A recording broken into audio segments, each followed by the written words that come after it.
Welcome, everyone, to the Digital Fabric of Political Violence. This is the 5th episode in the program Designing Technology for All here at Podcast Zwijger. In a world increasingly shaped by artificial intelligence and big data, questions of inclusivity, fairness, and ethical responsibility are more urgent than ever. So in this series, Designing Technology for All, we'll seek to explore these themes. This episode is done in collaboration with Amnesty International, and our aim is to address the failure of social media companies in preventing and mitigating tech-facilitated online violence. This program is done with Alia Augustijn, advisor and researcher on technology and human rights at Amnesty International, Rashma Jahangir, tech journalist and policy expert, Madeleine Tropek, human rights activist, and Danny Lammerheert, lead of Future Internet at VAG Future Lab. Using the recently released report, 1,000 Cuts, we'll explore practical tools and strategies for effective content moderation, platform governance, and the protection of human rights in the digital space. We're going to use these perspectives that were gathered today from our researchers, activists, and policymakers to explore this topic through multiple lenses. So we'd love to welcome our audience both here and online, watching from home. And if you are at home and you would like to make some remarks or like to ask for any questions, please go to menti.com, that's menti.com, and use the code 82828553, and we'll make sure it ends up in the conversation. So I'd like to get started here with our first two speakers, if that's okay. Alia, I would get started with you, because you're an advisor and researcher of technology and human rights at Amnesty. And I'm wondering if you can tell us more about how you approach the topic of human rights and technology through your work there. Thanks. Oh, great. I'm glad it's working. I wasn't sure. So I think the way that I approach technology and human rights, and actually the way that all of the people that I work with on this issue at Amnesty approach it, is to understand that technology itself is neither good nor bad, but the way that it can be used and the way that it's designed can be good or bad. And I think when we talk about social media, and actually we were talking about this a little bit at dinner before, I think there's a real tendency, and a very understandable one at the moment, to say it's all bad, it's all terrible, we should just turn it all off and not engage with it anymore. But I think it's really important to remember also that social media platforms can be, and have been in the past, a really positive and powerful space also for advancing human rights. So, for example, if I think about the early 2000s or the 2010s, that kind of optimism that people had around social media platforms was for a reason. And one of those reasons was that we had seen revolutionary movements, particularly in the Middle East, come up in large part, not totally because of, and I think that would be a really shallow analysis of the region, but in part organized through, communicated with through these social media platforms. And I think we really saw the power of what that can do in that time, as well as being a really important tool for documenting human rights abuses. And I think we see that now in terms of the genocide in Palestine. Actually, a lot of the time, people only know what they know about that situation because they're following Palestinian journalists on Twitter, or because, or whatever, Instagram, whatever social media platform, and they are actually kind of directly getting that information from them. So I think it's really important to remember this, that social media and all technologies are neither good nor bad, but it's the way that they're used. And I think, unfortunately, in the case of big tech companies and social media, their business model and the way that they operate and the way that the platforms increasingly are designed and redesigned are such that they are overall incompatible with human rights. I think they're incompatible with the right to freedom of expression, the right to privacy, the right to non-discrimination. All of these human rights violations are really kind of baked into the way that the platforms themselves work. And the reality is that we're in a situation now where we are paying for these services with our data, with our private information, and we think that they're free, but they're not, because actually we are we are the product that they're selling in many ways. And I think that is something that really needs to change. And I think we can hold that true, as well as remembering that there have been really positive aspects of social media. But unfortunately, because of this business model, and I think also because of the kind of policy and design choices that many of the owners of these platforms make, and I know we're going to talk about one of those owners in particular a little bit later, we're increasingly seeing these platforms contributing to really severe human rights abuses, whether that's as far away as Myanmar or as close to home as, Poland or the UK, I'm sure even in the Netherlands as well. And I think that's an issue that we really need to kind of grasp with both hands and to work on, because no one is sort of free of these platforms. Even if we're not using them, we are being influenced by them, and society as a whole is being influenced by them as well. Yeah, thank you so much. Very well-rounded picture of social media, from kind of the positive things it can do to kind of the negative things that we've experienced. And I did want to ask more about the report, but maybe I'll ask that in just a minute if I can hop over to Magdalena, if that's okay, because you're a human rights activist. You've been working in Poland, and I'm wondering if you can say more about your activism and your work in Poland. Okay, so now I was this one who was like afraid that my mic is not working, sorry.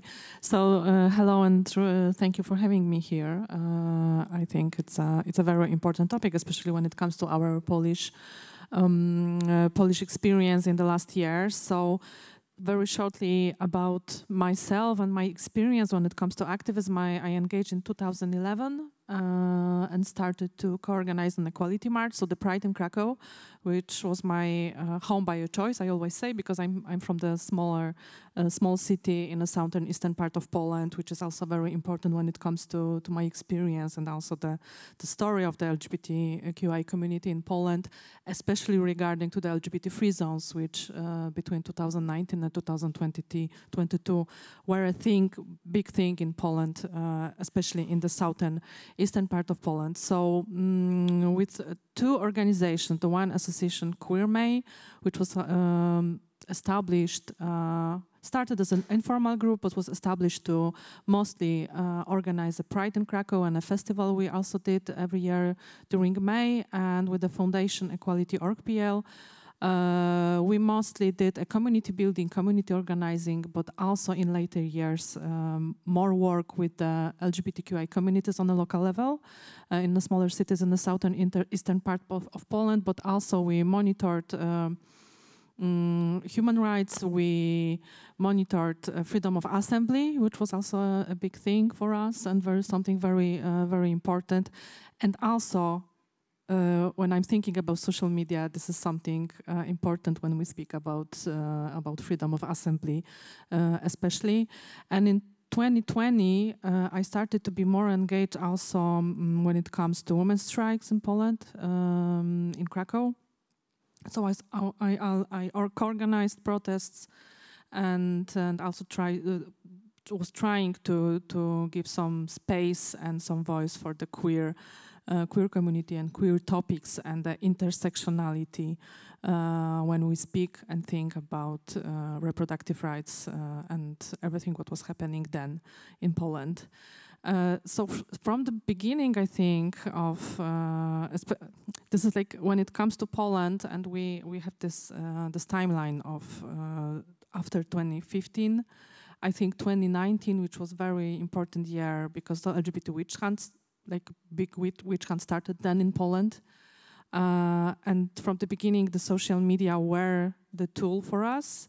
And when I was listening to Aliyah, I was thinking about it was like, echoing in me when it comes to social media also as something good, yeah? And when it comes to our queer activism, we always relied on hope, and especially on the dark times. There was something we were trying to do on a local level, so to think about activism and how we're projecting it around doing something with the community and also showing the Polish queer community that there is still hope, that we can be together, we can do something together. And especially in the context of, for example, public media and the propaganda which were happening against the LGBT community then, I think that social media were something we can build our own narrative there, and we can also some kind of reclaim our voice and reclaim the narrative around LGBTQI community.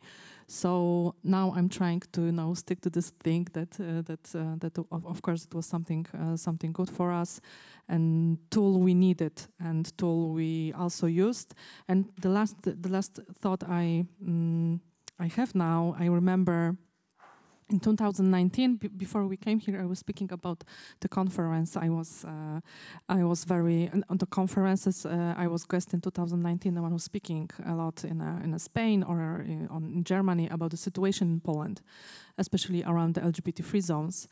And I remember I was on one conference in Bilbao, and I was speaking with Frank Mugisha, who is very important role model when it comes to LGBTQI activism. And he's told me, remember, write in English also, especially on Twitter. This is important, that your message is coming to all those people outside who don't understand what is happening and why it's happening. So use this tool and also write in English, yeah, because this is also the way of, having your own communication from Poland about LGBTQI community. Yeah, thank you so much for that. I actually did a digital ethnography on partially LGBT plus rights in Poland. So this is people like you who wrote in English and put it online were extremely helpful. Maybe I want to go back to the report that we mentioned earlier, the report 1,000 Cuts. So this outlines how poor content moderation and lack of human rights due diligence on the part of X meant that it kind of failed to protect or adequately mitigate tech-facilitated gender-based violence on its platform. Can you maybe tell us more about that research and how the project actually came to be? Yeah, so the project came about because, in part because the European Union came up with this piece of legislation called the Digital Services Act, which is basically kind of the first real concerted effort to put some rules and regulations down for big tech companies and social media companies who, until this point, had basically been allowed to kind of exist and develop really in a Wild West situation. They have had no regulation basically since they came into existence, which when you think about how important that industry is actually incredibly, it's very shocking. And so this piece of legislation came in and now it's in force, and we wanted to see basically how the platforms were doing in terms of whether they were actually addressing and mitigating the risks that they presented to fundamental rights, which is one of the things they're meant to do under this piece of legislation. And so talking with colleagues in Amnesty, we decided that actually Poland would be a good place for us to look, because this is a country which, as Magdalena's just explained, has had a real dark time in terms of the rights of LGBTI people, and the fact that so much of this has kind of come from the previous government as well. It's a situation that we've seen in other contexts that has really been exacerbated by social media platforms. And so that was kind of the reasoning for why we decided to do this specific project in this specific way. The other things that we did in this project, which I think make it kind of special for me as a researcher, was that first we held participatory workshop with LGBTI activists in Poland to really understand the issue and how it was kind of being experienced by them, so that their experiences were already framing the research before any research had really started. And I think it's really important that we kind of understand how people who are experiencing online violence of any kind, whether it's gender-based or not, how they understand the problem and how it speaks to them and how it impacts them offline, because often I think we can make assumptions about how it might affect someone, and actually you find that it's something totally different from what you thought. And we were also able to work with a partner organization to do like a technical analysis of X, the platform. So we scraped the platform for certain keywords to try and measure like how much anti-LGBTI content is there. And so that was something that I think gave us another layer of analysis. And perhaps it's obvious, but there is quite a lot of anti-LGBTI content on X in Poland. But really what the research finds is that the kind of headline is like, X has contributed to the spread of this content, which has normalized it, further in Polish society and has led to harm to be experienced by LGBTI individuals.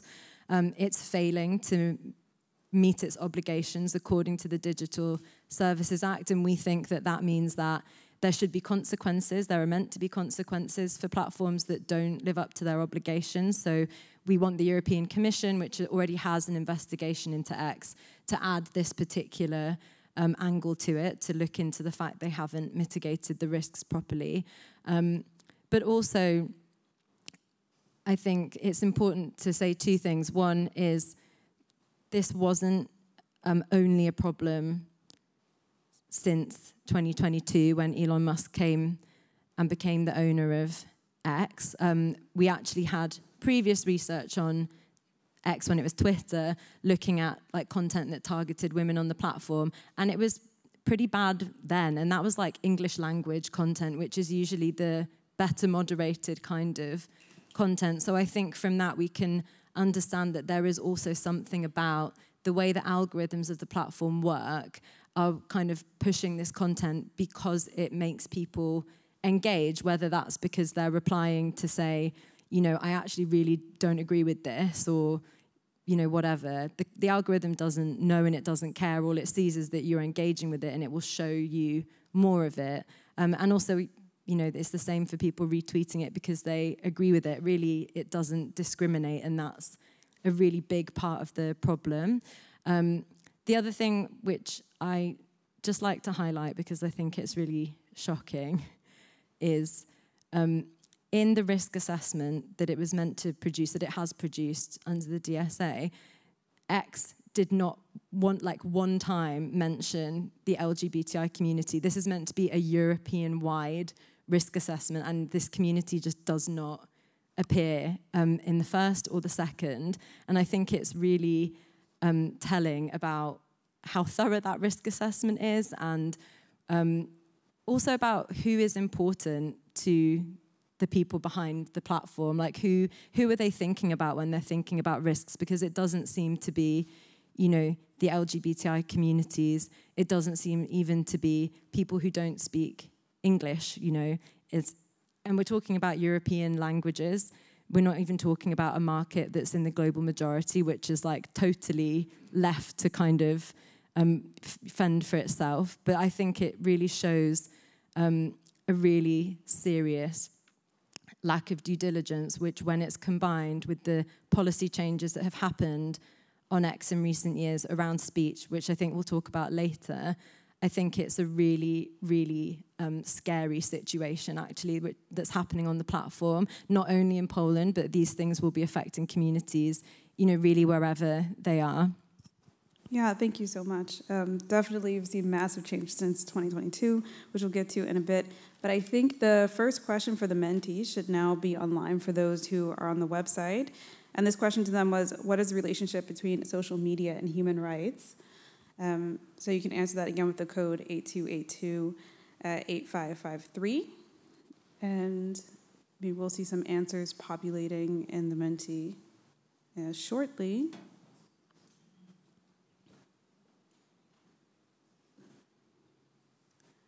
Otherwise, I'd like to ask a follow-up about the post-October 2022 Elon Musk takeover of X while we wait. Yeah, I'll jump to the question now because I find this really interesting. And indeed, I, like many people, was on X before then and saw this really massive change, including when it came to content moderation, regulation, policies, online safety, all of these things experienced a drastic change once Elon Musk took over in October 2022. So it'd be really interesting to know kind of how this is. Oh, now some answers are coming in. Yeah. Any first reactions from either of you, actually, before we jump to the Musk question, which is my favorite? It's difficult because it's a bit limited to 1 or 2 words, but...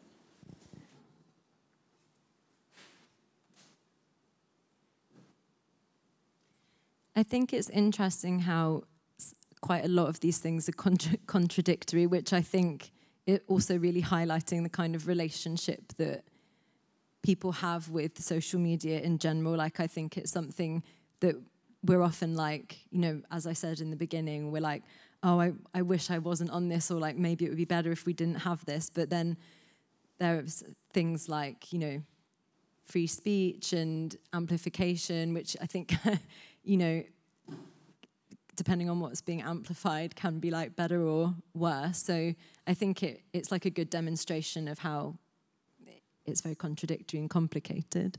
And also when it comes to LGBTQI community, like this, let's say, war between like a visibility and anonymity. Yeah, and we also have these words here. So I think this is something we also it's like a challenge for us. We want to be like anonymous, but have our own safer space, or we just want to be visible. We want to like speak our own voice, and we want to reclaim this voice. Yeah. So for me, as active on X and Twitter person, an activist, it was like always difficult, yeah, to the moments when I want to be more hidden because I don't feel safe anymore. Yeah, thank you. Yeah, I think it also speaks to what we've been saying this whole time, that it can be so many different things depending on how it's used, who's using it, the website, the time period that you're on the particular platform, and so on. So maybe to pick up from that, Aliyah, again, what are the changes that you've seen specifically to content moderation after the takeover of Elon Musk of X? Well, I guess the short answer is what content moderation, because very little is happening at this point. But I think what is quite striking about, the kind of post-Elon Twitter is how quickly those changes happened and how it was so clearly part of an agenda. So, one of his first acts when he became owner of X was to reinstate accounts that had previously been banned because they had broken the community guidelines of X. And that included lots of people who had been banned for like transphobia, inciting violence against LGBTI people, but lots of other things as well, like COVID conspiracy theories, racism. Like Donald Trump had been banned and was then reinstated, but then said, actually, Elon, it's too late. Now I have Trump Social. So all of these things, it was like so immediate, and I think that really showed us the direction of travel that the platform was going to go in. He also disbanded the Trust and Safety Council, which had previously kind of inputted on content moderation decisions and policies and flagged issues to the platform. He's estimated to have fired around 80% of the engineers who worked on trust and safety, so the people who were kind of like behind the platform, like making sure that the algorithm filters out certain kind of content and things like that. And so I think that, those were very sweeping changes, and it felt a bit like it was like shock and awe, like, we knew from then it was going to be different on Twitter and not for good. But I think one of the things in doing this research that I think is really significant, and actually even more so now with the changes that Meta are going to bring on their platforms, is the adoption of community notes, which is, actually, I'm interested. Can I ask the audience a question? Well, firstly, do you use Twitter? No shame. I was on it until very recently. Okay. So not that many people. Okay, but of the no shame, but of those people, like, who has actually seen a community note in the wild? Okay, yeah. So this is really interesting. But so community notes are basically the idea that, like, a certain group of users can add notes to posts to say, like, this is not true, or like, this is, you know, to basically say this isn't true, or like, this is a different interpretation. So the idea was like, oh great, the people of Twitter can just kind of moderate themselves.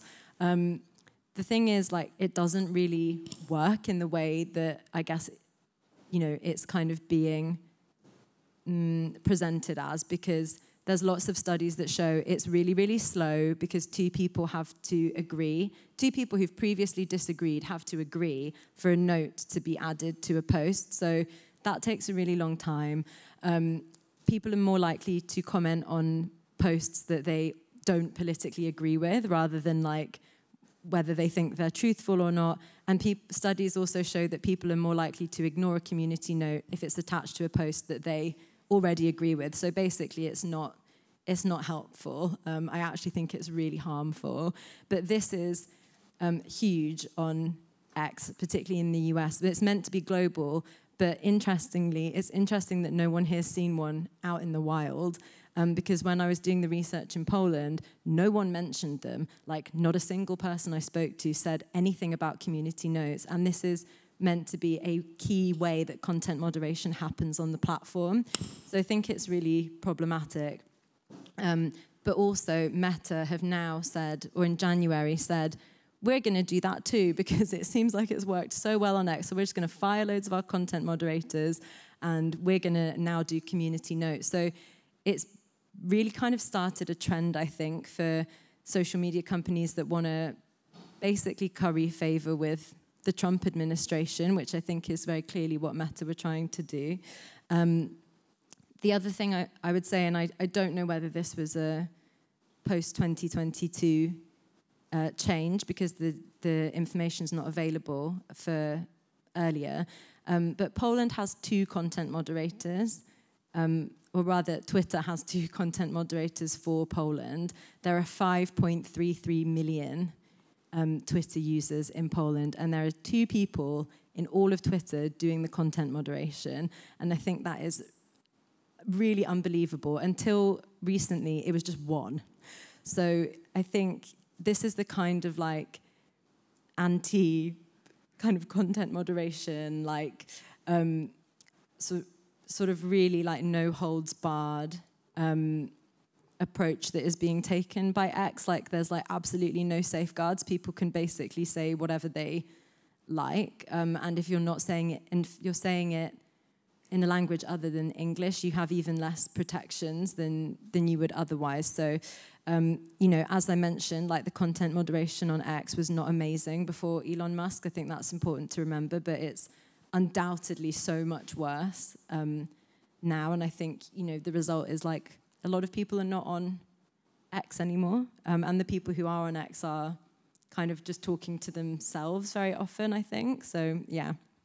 Or to bots. An amazing number of the interactions there. Or in the bubbles, yeah. Yeah. I think we have a very quick video to show about Elon Musk and X. X has become awash with content inciting violence, hostility and discrimination against LGBTI people. It was made worse by the company's poor content moderation practices, which deteriorated further because of drastic staff cuts after Elon Musk's takeover of the platform in October 2022. Many people end up censoring themselves out of fear. That's not freedom of expression, it's fear of online violence. X's own 2024 risk assessment for the EU shows that the company knows people and groups can be targeted with hatred or harmful content on the platform. It's clear that X has failed to address risks. Governments must act to make sure that X respects our rights.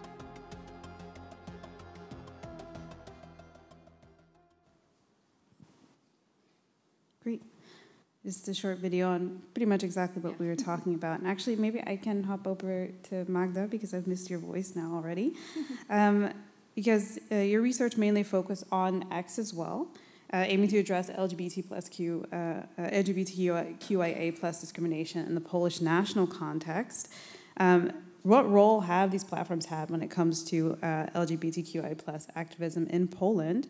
And can you tell us a little bit about your experience as a human rights activist? So this is the moment when you're still wondering why I'm here. Because I have my own personal story, and I think it has like two ways.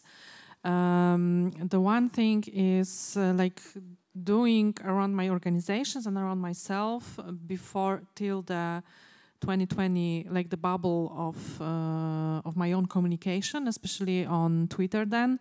And it was also, I think, the same story as in many countries, that there was a place where there were journalists, there were politicians, there were like all the important stakeholders we have. So it was very important to be also like on this platform if you wanted to, like as I said, like reclaiming our own voice and our own story. And of course, this is like when it comes to my own activism, it were like 3 dimensions, let's say. So the one was fighting misinformation, very hot topic still now when it comes to what is happening around us, especially around the LGBTQI people in Poland. The second was like a community building, also on those online spaces. And the third one, I think, was when it comes to have our own voice. So I started to be very active when it comes to like, making like reminders to the community and about how amazing you are and how amazing things you are doing. And it was very like rainbow oriented, and it was really, really making trolls on Twitter angry. So when I was still more active on Twitter, I gathered like around more than 8,000 people around me, and a lot of my tweets went viral. So when they went viral, they gathered like around 1 million views, and they gathered like hundreds and thousands of comments and like replies and everything, and it was really hateful. And when it comes to those years, it was mostly around like the fact that I was doing an LGBT activism, that I'm a queer person, and I don't want to like use this all, like triggering words which you can find, and of course on Amnesty International report. But it was mostly focused on my identity, my look, as like the projection of the queer person. And what I've noticed that later it became more personal and more personal. And very often when those tweets went viral, they started to appear on Facebook, they started to appear on right-wing pages. And it finished with sometimes like, phone calls to me, like the silent phone calls or the threats. And a few also like the reactions, I didn't really felt safe. That was something I needed to react. And for example, a few times I went to the police to say that, this is like that threat is happening. The thing that also like Alia said, that very often, of course, for me, it was like building resilience. And I also like always in my activism was like ready and open for this, what was happening. It was like, of course, it influenced me, but I had like a tools to, how to say it, to get over all those hate. But very often it was also about like the community I built around me, and the community, the queer community was reading those comments, was reading those hateful, death threats, like they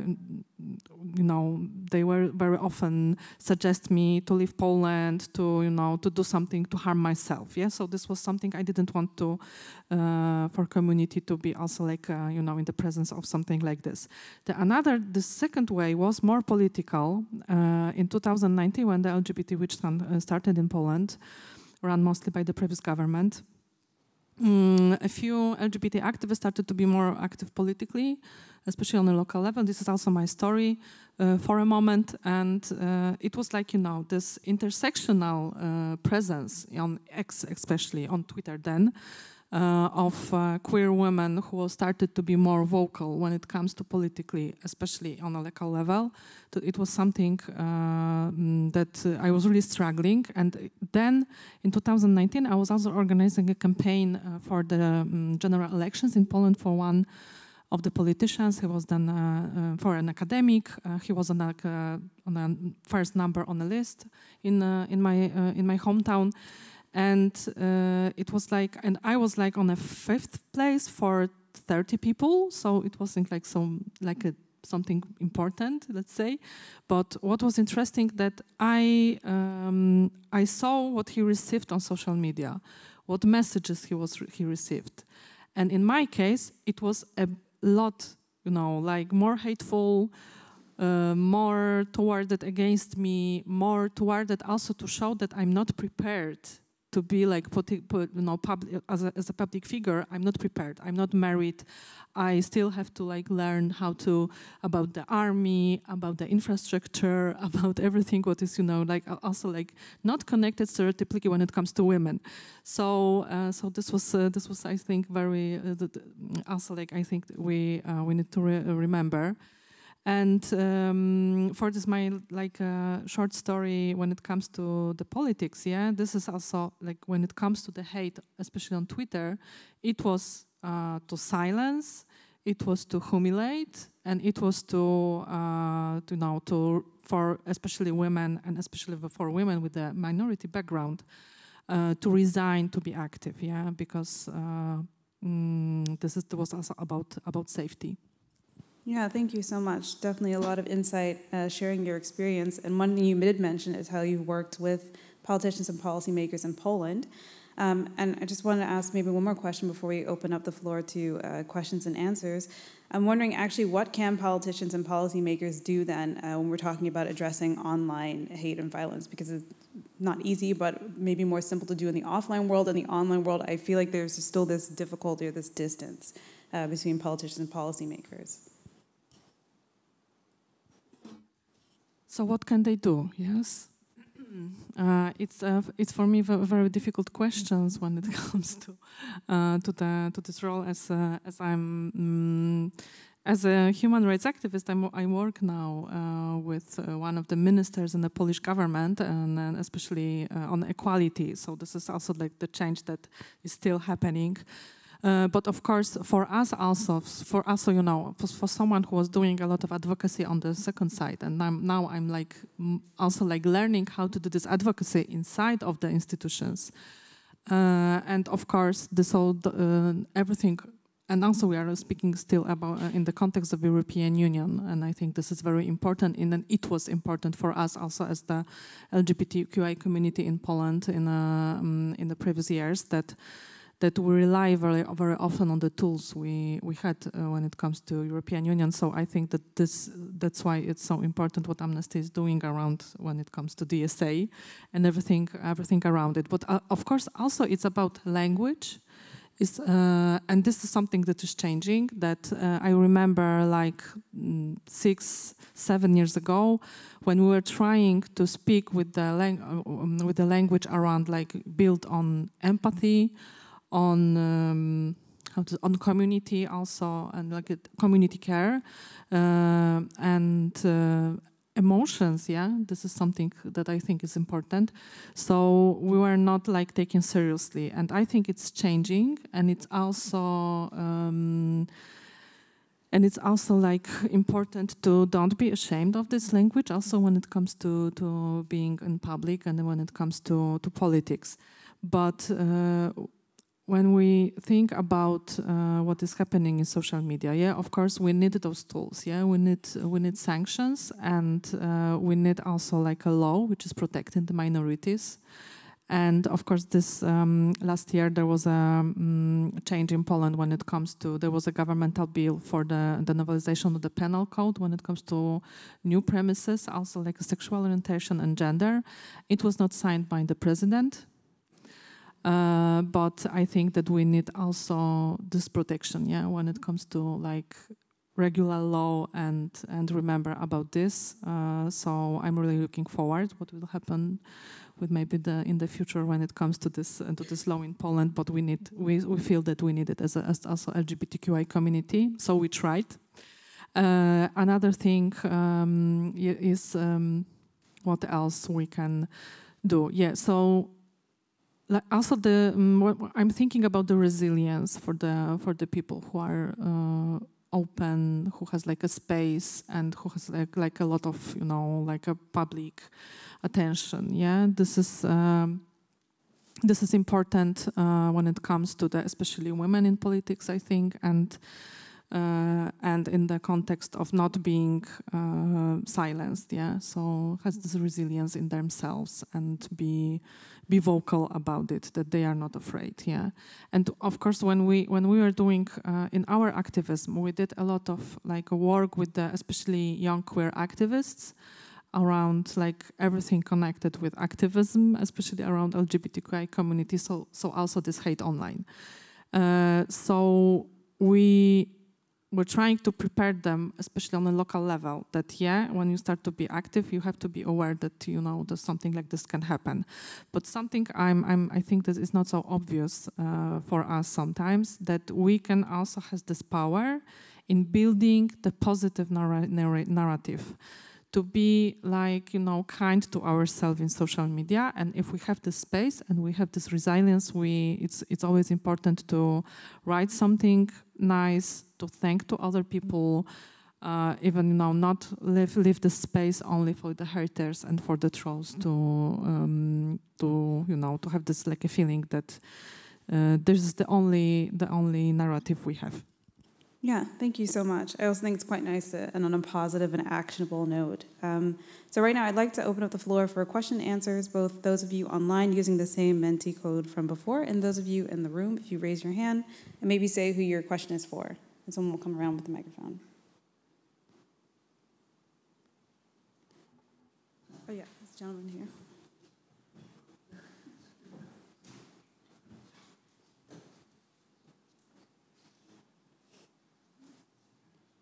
Is there a connection between AI, social media, and that the society is going more radical and extreme and harming other people out of the society because of the difference in the vision of politics?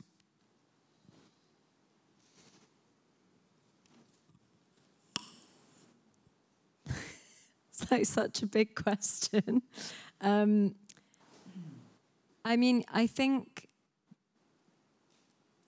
that it definitely has an impact on like society, and I think it would be kind of naive to think that it didn't. But I also think that we need to remember that actually, like, as societies, we are creating those issues, like, homophobia and transphobia exist in Poland, like racism exists in all societies. As as an example, like those technologies can make those things more powerful and make them kind of like louder and seem bigger than they really are, but they're not the creators of it. And I think that's something that we need to be really mindful about, that like I think technology, without a doubt, and especially like with the adoption of AI and things like generative AI as well, like they will have an impact, but I think we shouldn't see them as like completely separate from social relations as they are, because they're kind of built out of them, and they're informed by what is already existing in society. Great. Is there another question from the room? Yeah, gentleman here.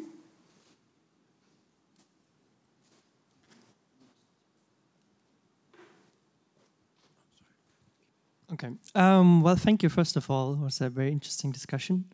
I'm wondering, do you think there is like a hypothetical perfect social media where we don't see this kind of hate? Or is it kind of in our society that some people feel the need to insult others, And like, do you think we can avoid this with a better system? Thank you.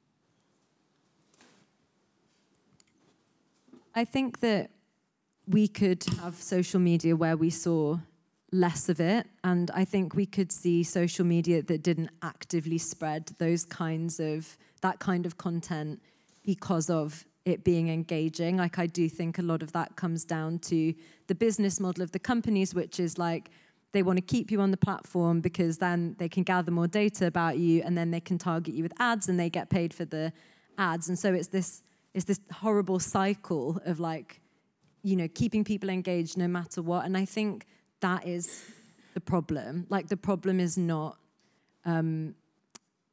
like, oh, mean people post stuff online. Like, I think that's always going to happen because, unfortunately, like, we're probably never going to live in a totally, like, peaceful and, like, you know, a kind of world where, like, everyone's agreeing with each other all the time. There's always going to be people that disagree, and I think there's always going to be people who, like, love to hate, basically. But I do think, like, they would have less impact on the platforms if the platforms weren't amplifying their voices so much. And I do think that's an issue that, you know, can be resolved. I think it would mean that social media platforms look very different from how we experience them today. Like, I think it would be a very big change, but I do think it's possible. You know, that's why I do this work. If I didn't think it would be possible, I would feel pretty depressed about my job. So yeah, definitely, I think, you know, we could never get rid of it totally, but we could definitely have it be much less prevalent on the platforms. Yeah. So if I can just add two things. So of course it's like a systemic thing, definitely. But in our case, the Polish case, I think that we have to also remember about the antagonization of the society which happened. And this is something, of course, when I'm thinking like in a bigger picture, is connected with education. So the education is like a key role here when it comes to the antagonization of the society. But I think that sometimes, you know, it's in the moment we are here now. Yeah, this is very difficult to find, like sometimes even, like, you know, in the families, the common language. Yeah. So when we put this on like a business models we have, and in the communication in the social media, I think this it's really difficult. But as I said in the beginning, as Alia said, yeah, I'm like always connected with hope. So I believe that people are good. Yeah, nice. I think in the interest of time, we'll go to the following guests, but we will have more questions about what the possible future of social media can look like later in the discussion. So maybe this will also be an interesting chance. I would like to then invite Danny and Ramsha up to the stage.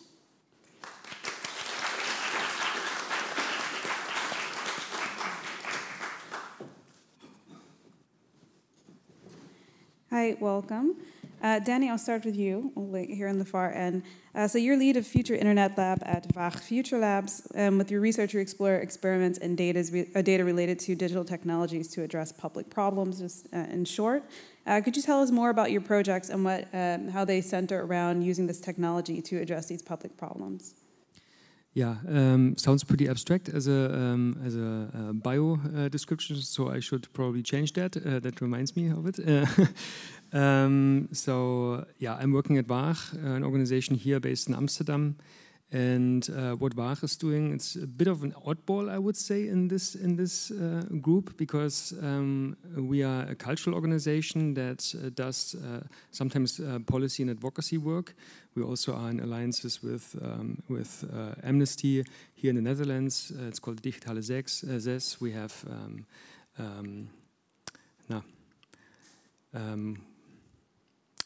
a lobbyist. Now I couldn't remember the word.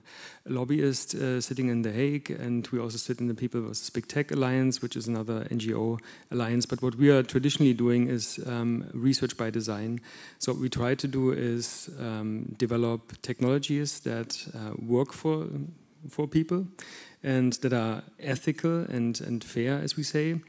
And that basically means to think about or study how people are experiencing problems with technology in their everyday life, and then make them think about, okay, what could be alternatives that, like basically other ways of using the technology in their everyday life. And we have different approaches to this, different design paradigms that we work with. One of them is called value-sensitive design, for instance, where you talk with people about, okay, what would be an ideal world? What would it look like? How do you want to be treated? How do you want to live? And you derive from their design requirements for technology, and then you can build a prototype for technology that you can also test. So this is also how we, for instance, developed things like the Fairphone, which was incubated by Wach. And now we have a project that tries to test ethical software that can be installed on the Fairphone that is, for instance, decoupled from Google. So people who have privacy concerns can have a choice to select software that is not interacting with Google.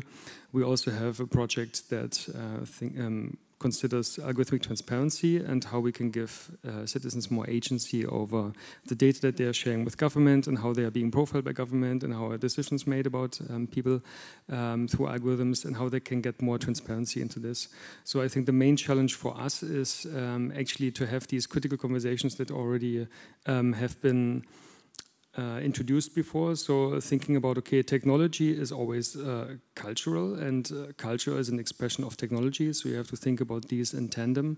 And the discussion shouldn't start about the technology never, ever, I think. It should always start about, okay, what is actually a society that we want to live in, and how should we make use of technology to facilitate or enable this society?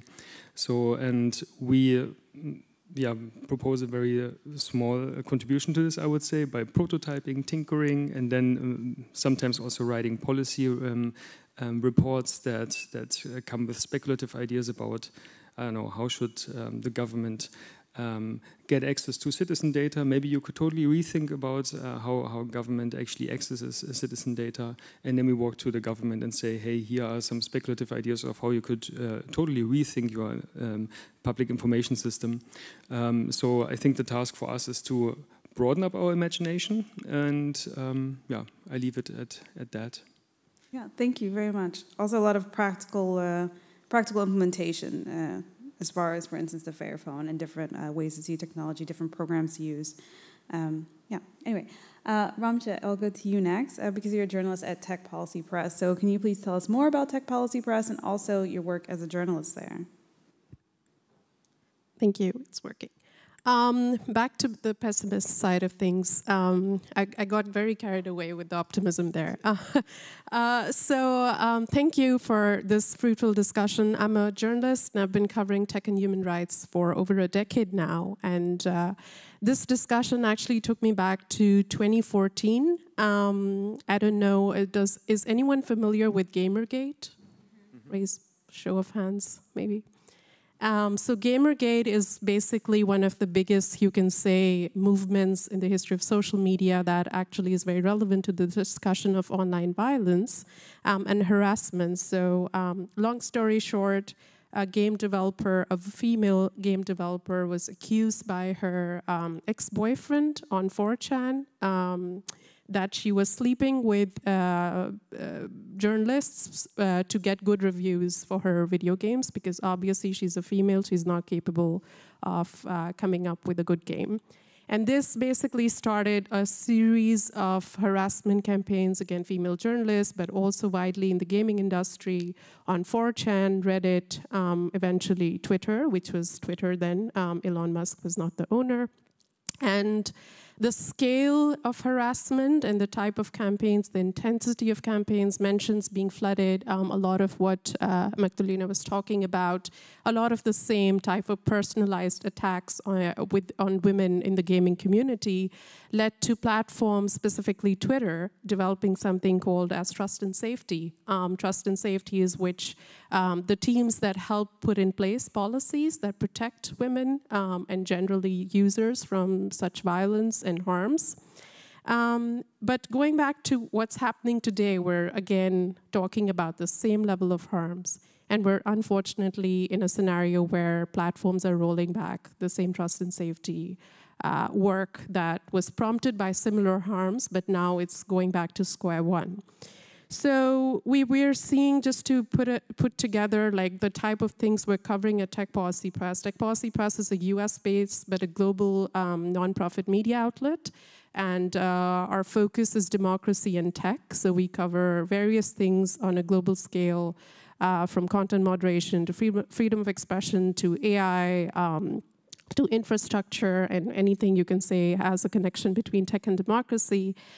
In the past year, a lot of the discussion, unfortunately, has been on geopolitics, because unfortunately, technology has become a geopolitical story this year, thanks to mostly the Trump administration in the US, and that's a very important thing.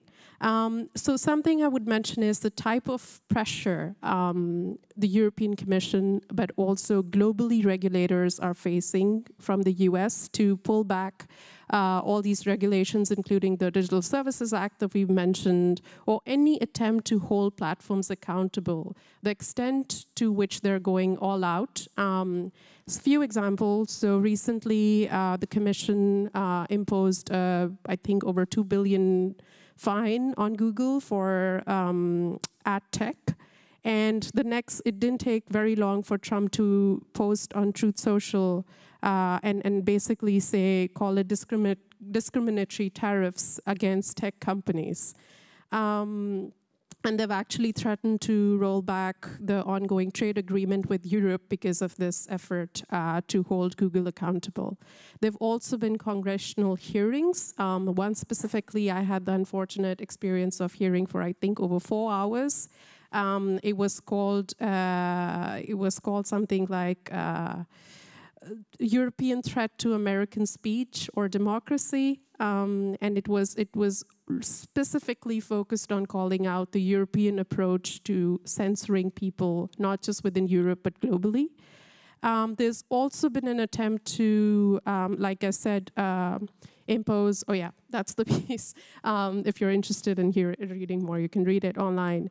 But they've also tried to impose visa restrictions on officials involved in tech regulations. We haven't seen anything in effect yet, but we've seen the case against Brazil pushing back against America for pushing back against their regulations. We've seen similar cases with Canada, and Canada eventually rolled back their digital taxes, and we're still seeing a lot of pressure on Europe as well. So these are just some examples to give you the type of pressure US, and it's very important to talk about it because a lot of these big tech companies are based in the US. And in this environment, you see these pictures of the tech bros sitting with Trump and looking very happy and very explicitly thanking Trump for taking their side, for promoting innovation in the world, for pushing back against these digital taxes. And you, at the same time, see policies being rolled back. So I think Alia mentioned in January, Meta announced that they're rolling back, they're going to introduce community notes and they're cutting back fact-checking, but at the same time, they made specific changes to Meta's hate speech policy, which is very, very important. It deserves more attention than it has gotten, because the policy is now called hateful conduct. And if you're interested, you should go back to Meta's Transparency Center and look at the track changes, because they're very alarming. Notably, the policy allows calls for exclusion and insulting language towards trans people, women, and immigrants. This line, I will quote now from the policy: "We do allow allegations of mental illness or abnormality when based on gender or sexual orientation." And now the policy also specifically allows users to spread claims that vulnerable groups can spread COVID and remove prohibitions against calling women property and non-binary people it. So this is an official Meta policy now announced in January. So we can see that tech companies and their owners are feeling more and more emboldened with Trump's backing and extra pressure on other governments to hold companies accountable. So there really is now this question, will regulation is regulation enough? Because it's a big question, will regulations be allowed to be enforced? And bringing finally this conversation back to what's happening in Europe, we've been talking about DSA a lot. But there is a fine against X that has been pending and has been delayed. It's been we're expecting it for, I don't know, months and months now, anytime now, but we still haven't heard of that fine. So just quickly, Commission is investigating and has found X in violation of DSA over its content moderation practices. Some of it has already been highlighted in this report. And Commission has explicitly asked X to disclose how they moderate their recommender system. So they've asked for information about their design and what leads to these systemic risks. But of course, we haven't seen a fine from the Commission, and conjecture is that all of this is happening because of the pushback from US at the same time, and of course, Elon Musk's close ties to Trump. So that's overall the landscape we're operating in, and happy to dive into it more. Yeah, thank you so much. Really just sketching the landscape that we've been seeing develop over the past 2+ years, but also some things happening for longer. For those watching from home with the Menti, you should now have a question. What would be necessary to effectively respond to tech-enabled violence on social media platforms? So we'll start seeing those answers populate in. Maybe easier to look at this screen if the font is too small. And while we're waiting for the answers to pop in, just also in the interest of time, because we've mentioned the DSA a couple of times, the Digital Services Act, and Ramshed, maybe you can very quickly explain actually what does it entail and how does this stack up against other kind of regulations in other countries when it comes to digital spaces? So the DSA is probably the world's first comprehensive legislation that requires platforms to be transparent about how they moderate content online. So it doesn't require speech to be removed, but it's more a transparency tool, in my opinion, where platforms are submitting risk assessments. I think it was mentioned X has submitted risk. Platforms are in their second year of risk assessments, and they're available online. There are a lot of 60-page worth of documents with a lot of information about the number of content moderators per country in Europe that platforms have in place. How do they assess systemic risks? So how do they assess illegal content? And why this is important is, most importantly, and my favorite aspect of DSA is access to data access for researchers.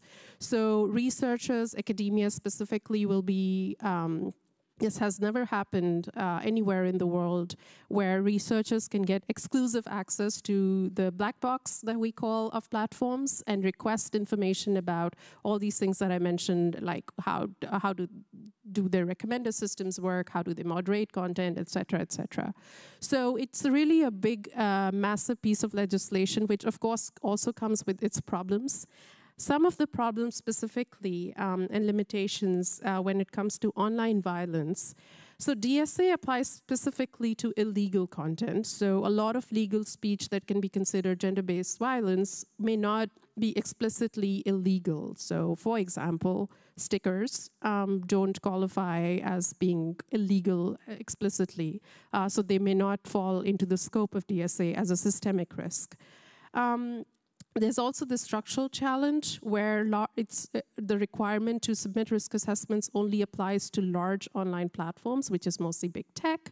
So for instance, Blue Sky is an emerging platform, but because it doesn't fall within the scope of DSA because there are not enough users in Europe yet.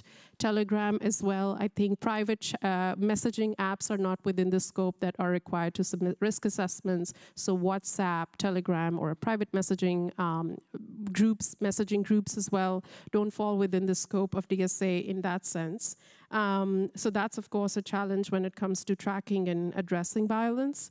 And then there's one thing that is often a problem tackling online violence is the definition. So there's no one legal definition of what qualifies as online violence also within Europe. And there's been this talk of adopting a code of conduct specifically on gender-based violence, but we haven't seen that. Again, we've been hearing for years now, anytime now we'll see this, but we haven't seen that. So I think it would be helpful to eventually have sector-specific guidance, for instance, pornographic content, social media terms and services, like addressing online violence on a sector-specific level. So that's in a nutshell what DSA covers. The enforcement, of course, is another story. Yeah, thank you so much. Really comprehensive. And now that we have some answers loaded in from the Menti, I'm just wondering from our speakers, does anything stick out to you? Do you react to any of the things that people have written coming from online?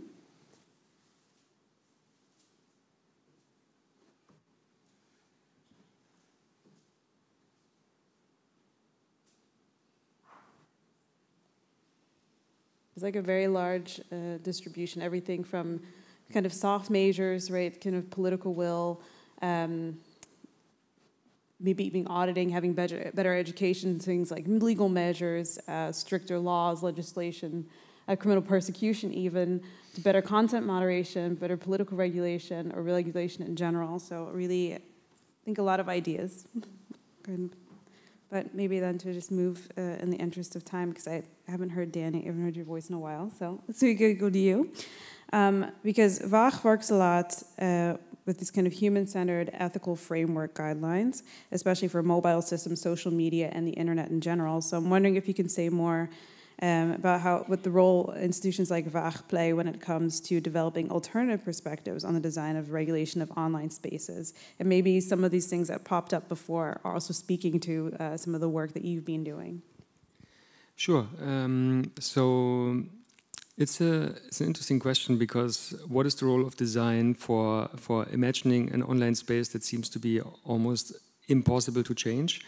And I think what we have to probably differentiate is the kinds of platforms we are talking about, because the big American platforms like TikTok, Instagram, Twitter, well, they have certain ownership structures, and because of their ownership structures, for instance, they should be held accountable, and there should be a lot of auditing going on, there should be a lot of enforcement going on, there should be compliance, basically the baseline compliance to the DSA should be fulfilled. But I think what the Amnesty report is actually really strong in is mixing testimonies from people on the ground, lived experiences, and then putting them side by side with the more political economic perspective of what is the business model, who owns it, how do they make money out of hate. And I think that struck a nerve with me, because what is interesting is actually if you look at different platforms, Reddit is maybe not the best example, but and I don't know whether Blue Sky and Mastodon are actually good examples for some vulnerabilized communities online. But what is happening there is that we see that out of particular communities, features emerge, interaction features, for instance, that they are designing in order to manage visibility. Magdalena was talking about this tension between you want to be visible but also hide yourself. So, and Rathenau Institute here in the Netherlands has recently also published an interesting report called Inclusive Online, where they also did something similar, actually talking with LGBTQI plus communities and asking them, okay, what is for you really important to have a good online life? Well, managing visibility was really important. So, and then they had all kinds of exercises to come up with speculative designs of user interfaces where you could select the context and the parts of the network with whom you want to share parts of your identity. So these are interesting things to experiment with, to say, okay, there are maybe also on a user interface level, on a social interaction level, also innovations that we could pick up and propose them to the policymakers.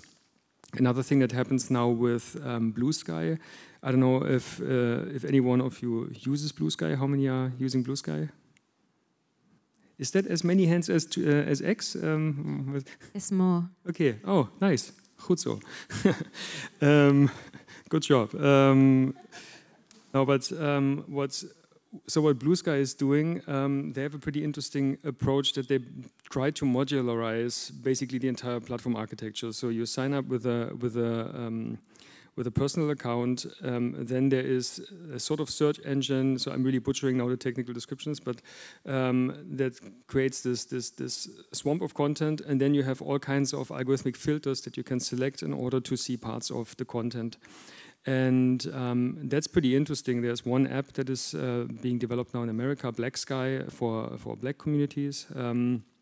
And they also have a governance model with where the community can have a say in the moderation guidelines.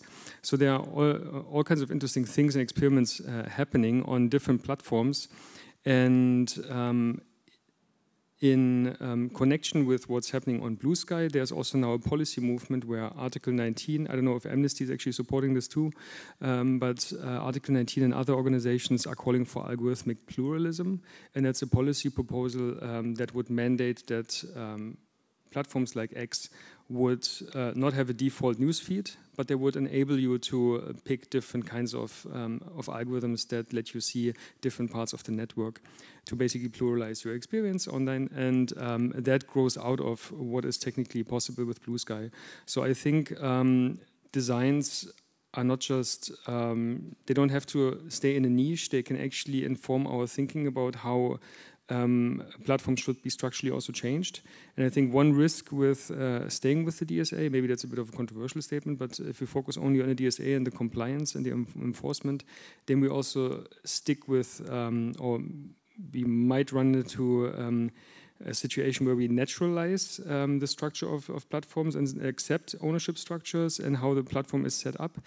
And I think what we rather should be doing is through policy also reimagining how platforms should be structured in order to avoid conflicts of interest and this whole business of making money out of hateful content and so on.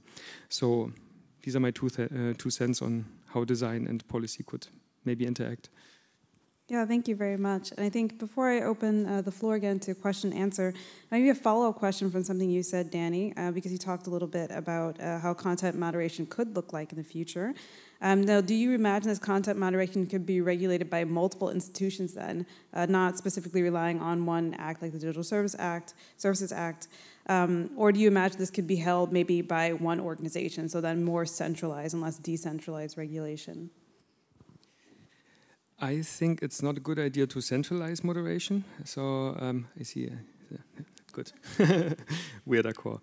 No, but I think it's again a question of scale or where you put the argument. Because if you talk about platforms, you can talk literally about so many different things, and that's where often confusion comes in. Just over dinner, we had a discussion on where you should locate different responsibilities for moderating platforms. And I think a smart distinction that, again, the founder of Black Sky, Rudy Fraser, made is between platform governance and community governance.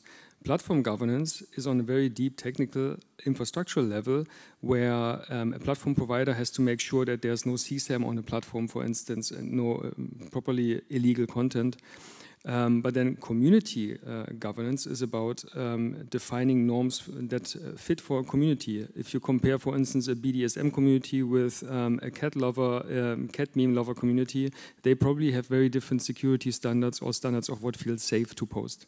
So, and these communities should have a say in what kinds of moderation guidelines count for them in their community.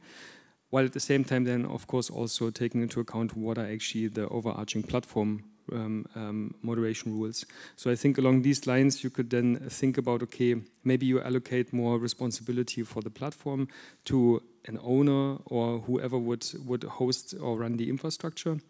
And communities who want to build on top their own little club, their little forum or whatever, they could have their own say. So this is how you could probably structured a little bit, but I don't know what other people think. Maybe you have other ideas. I also don't want to surprise you with. Maybe like one word about the fact that very often, like when you're fighting or trying to fight with the hate speech and you want to address it and you show it and you want to have a discussion around it, you are being blocked on the social media for spreading hate, for example. It happened to me many times. So this also when it comes to the decentralization, yes, I think it's also very important. Yeah. Let's get to Q&A. We already have a really interesting question actually from online, so everyone in person, maybe think about your questions while I pose this. It's not to any particular person, but maybe Magdalena, this might be a question that's more relevant to your experience. And the person asks, what strategies can social movements employ to protect themselves from online threats of violence in the shorter term and influence platform or policy actions in the longer term? Oh, very difficult question. Others can chime in too. So maybe you want to support me. I feel it in Alia's eyes.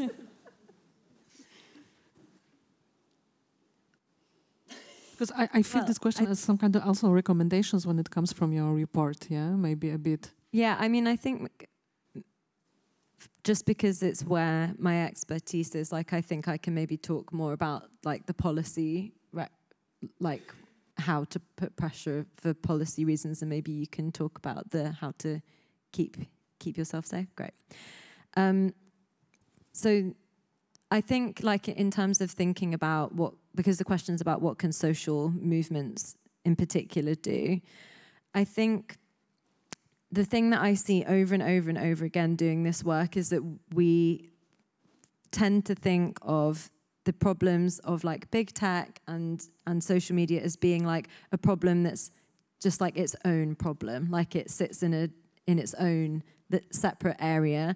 And I think the reality is it's an issue that affects every single other issue that we face as societies. And so I think actually the best thing that can happen is for social movements to think about, where is this particular issue like intersecting with the thing that we care about? So for example, if you're a climate justice group, like, what is big tech's role in kind of like perpetuating the climate crisis, or in, you know, spreading false narratives about the climate crisis, and make that a part of the work that you do? Because I do think that on its own, it's important, but to really like bring it to life for social movements, but also for policymakers who are not necessarily only interested in tech issues, I think it's really important that it's seen as a cross-cutting issue, because it is actually, whether we are conscious of it or not, like, it is affecting all of the other big problems and issues that we're facing in this moment as well. So that, I think that would be my 2 cents, to borrow your phrase. Yeah. Yeah, so from my perspective is so I'm trying also to, like, give some human stories, of course, to all those important things. It's also it's important to have a community around you, and to build this community, and to, you know, like, take care of this community. And for me, for example, very often in the past, when I had this very like scary situation in my life when it comes to the, like, you know, a lot of hate around me, like seeing that I'm not alone in it, it was important, because I also knew that the system won't like support me, yeah, because there is no like a hate speech there is still no hate speech when it comes to the Polish penal code, so I don't have the tools. When I go to the police, this is like another traumatic, you know, like a situation for me. So always like knowing that I'm not alone was important. So I think that also like reaction is important, yeah, in this case on this very personal level. I was always very inspired by the queer youth group, very often like a queer anarchist group, which were like doing online activism only. And I think it started a lot in 2020 during the COVID times. So in Poland, I was also like supporting and working with some people like this. And also in Poland, one of the heroes of the one of the also like a personal stories in the Polish report is one of those activists. I was always inspired of, and I was always like looking how they build those safer spaces, yeah, around them, and how they are creating spaces to support like another queer youth who is like very often like, you know, afraid of being like they are hiding in those anonymity, yeah. But they using it as some kind of, you know, like a wall for them to feel safe, yeah. So I think that there is this is, and again on the beginning when we spoke in the beginning about the good things when it comes to social media. So I think this is like a big power, especially for like a queer youth and the queer young people and queer activists outside of the biggest cities, when they very often they don't have a community. So I think that from my personal level, this community is something which is very important. Yeah, thank you so much. I think we'll do maybe one more question from the room and one more online, and then we could have very succinct answers, and we'll end nicely on time. Maybe the first gentleman here in the gray, so I think you didn't get a chance to ask a question before.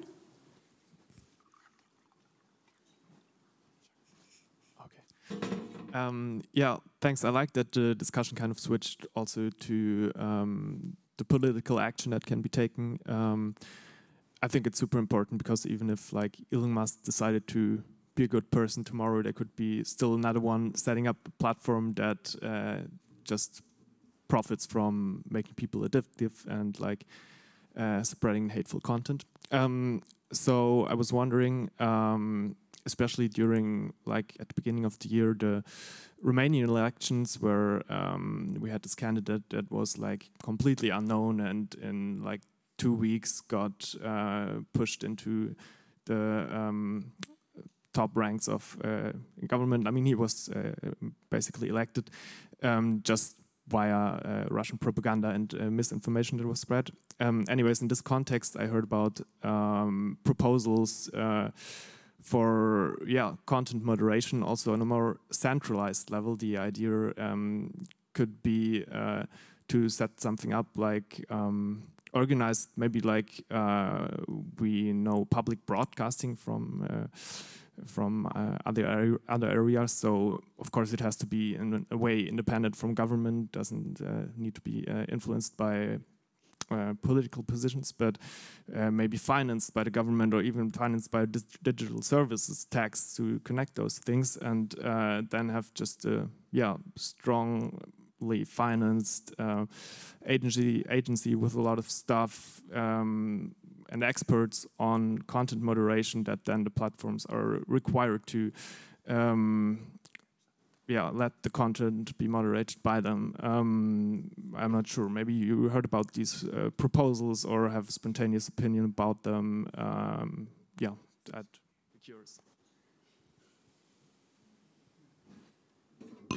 I think that already in our governments there are like units when it comes to, for example, like when it comes to cyber hate. But from my perspective, and of course like a Polish perspective, my own personal Polish perspective, when a few years ago there was like a lot of misinformation about the LGBTQI issues. So when we spoke about it, there was like, this is like when you are like, provoking. So don't be like surprised that there is so much hate around it. But it was already like the part of the propaganda which was happening, and we know this. And I think that now, especially in the context what is happening and what is happening in the region and Central Eastern Europe, so already I see that like dissidents, they understand that this is like now this is like a problem, so we have to find like solutions, because there was like years when those trolls and propaganda were fit, and now it's like spreading everywhere.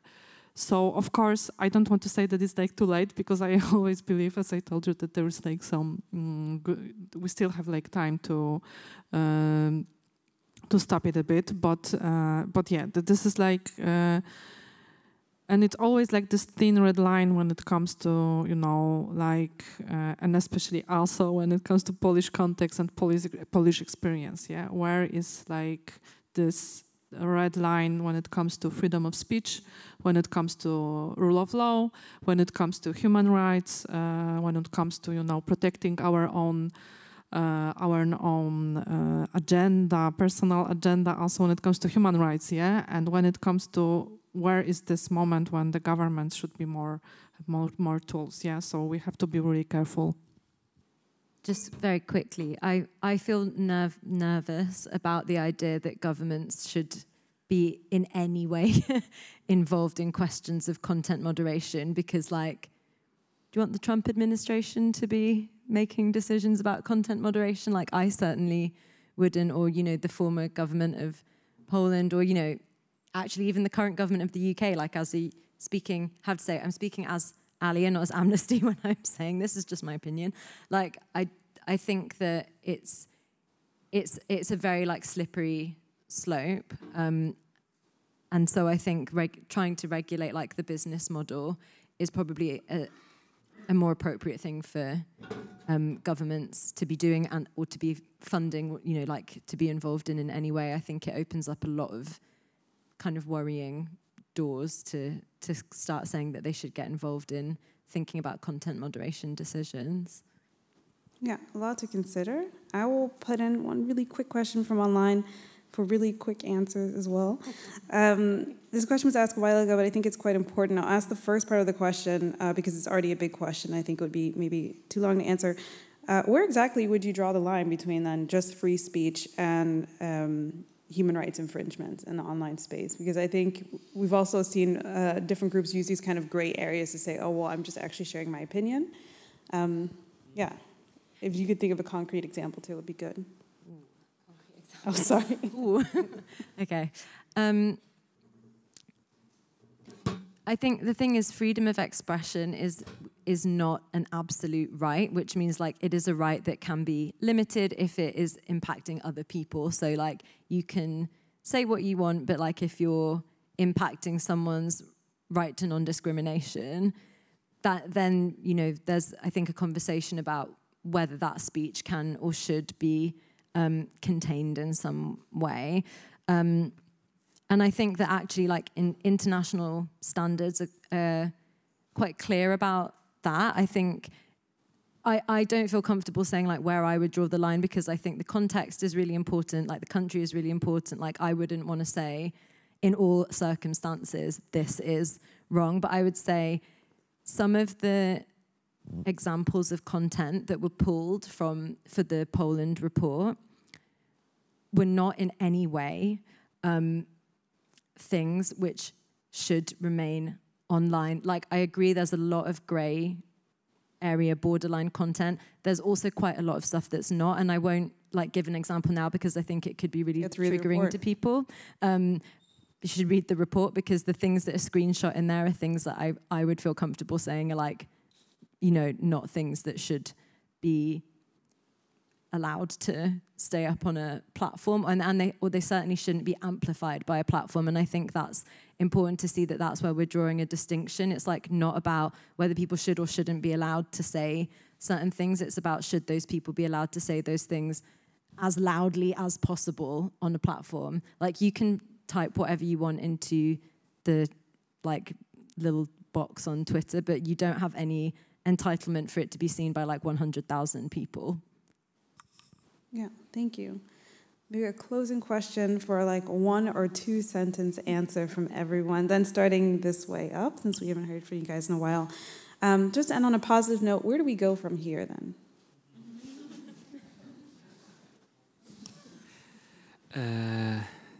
Good question. I think we should invest more in open source social media that can also be shaped together with the public and with the communities, and just leave the sinking ship and populate other social media so they are actually nice places to be at. Yeah, I would plus one to that, but I would also say at the same time, I think there's a lot of narrative about, specifically in the context of DSA, being censorship, so trying to counter that and saying for what it is, it's a systemic risk. There's a reason the systemic word is there and the risk word is there. Using that more explicitly to counter some of the weaponization around such laws, I think would be important in this context.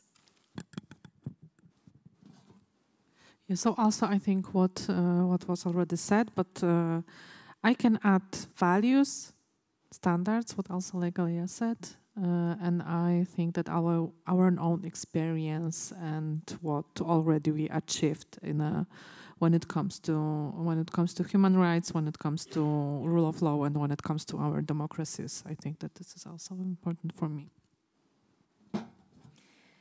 I was going to say something about the DSA, but I feel like that's not the most inspiring note to end on.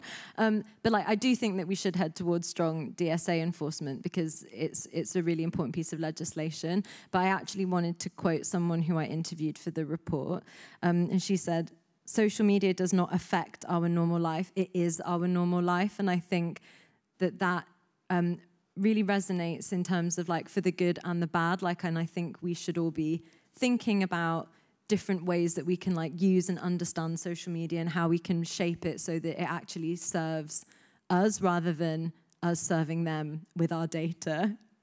So I'll end there. Thank you. That was perfect. So I'll go ahead and close off for the night. I firstly want to thank, again, all of our wonderful speakers, and maybe if we can have a round of applause for them as well.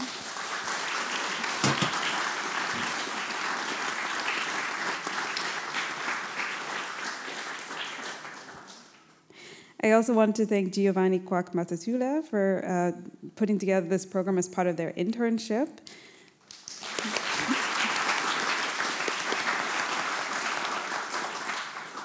It may be especially interesting for those of you who've attended today. There's a really interesting program next Friday on the 26th. It's going to be a session on practicing intervention for safer digital spaces.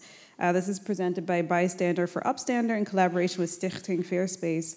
And you can check out the website for the registration. Of course, thank you also our audience, including those watching from home. It's really lovely to have you, your questions and comments. You can stay in touch on the dezwijger.nl. And of course, as you've noticed today, all of these programs, including this one today, are brought to you for free. And that's because of donations. So if you would like to donate, there should be a QR code that you can scan here on your screen. Or, of course, you can go to the website to become a friend of Pakhuis. Thank you so much, and have a wonderful night, everyone.